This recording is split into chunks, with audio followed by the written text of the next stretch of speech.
आज की कहानी है खोया हुआ शहर। दिन भर की मेहनत के बाद रात के समय वरुण अपने घर की ओर चल दिया। शहर का रास्ता उसे अजीब सा लग रहा था।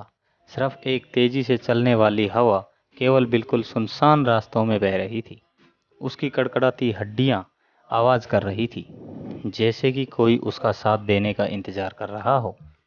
बीती रातों से शहर में कुछ अजीब हो रहा था।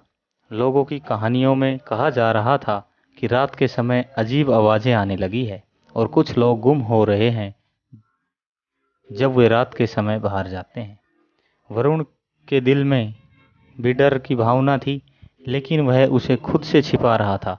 रात के अंधकार में वह अपनी कदमों को मजबूती से राह पर रख रहा था, लेकिन उसका दिल तेज धड़क रहा था। एक हल्की सी ऊंचाई पर पहुंचते ही वरुण के सामने खोया हुआ शहर था। यह लगता था कि यह जगह कभी जीवंत थी, लेकिन अब यह एक बिल्कुल सुनसान और बर्बाद हुआ था। घरों की खिड़कियां बिल्कुल तोड़ी हुई थी। वरुण अपने निकटतम घर की ओर बढ़ने लगा और वह देखने लगा कि खिड़कियों से एक अजीब सी रोशनी निकल रही थी। वह धीरे से घर की ओर बढ़ा और जब वह घर में पहुंचा तो उसने देखा कि रोशनी बिल्कुल वही आवाज थी जो उसने रात में सुनी थी। रोशनी की बुनाई जाल जैसी थी और उसके बीच में विभिन्न रंगों के चीजें दिखाई दे रही थी। वरुण ने देखा कि उन चीजों में विचित्र तरीके से जड़ रहे हाथ और पैर थे, जैसे कि कोई बिना सिर के लोग वहां बिल्कुल शांति से बैठे हुए हों। धीरे धीरे वरुण के सामने एक आदमी की सूरत दिखने लगी, जिसकी आंखों में अजीब सी चमक थी।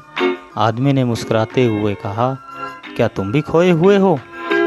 वरुण ने दिल से डर को झेलते हुए पूछा, यहाँ क्या हो रहा है? ये सब क्या है? आदमी ने विचलित अंदाज में कहा, यह शहर हमारे ख्वाबों में खो गया है और हम उसके खोज में यहाँ आए हैं। वरुण की आंखों के सामने धीरे धीरे खोए हुए शहर का प्रतीक बन जाता है और वह बिना किसी आवाज़ के वहाँ से भाग खड़ा होता है। धीरे धीरे वह रोशनी के बीच से बाहर निकलता है और खुद को अपने घर में पाता है। वह समझता है कि अब वह सुरक्षित है, लेकिन रातों में वह अकेले होने का डर कभी भी उसके सोते हुए दिल में बसा रहता है। तो दोस्तों, कैसी लगी हमारी ये कहानी?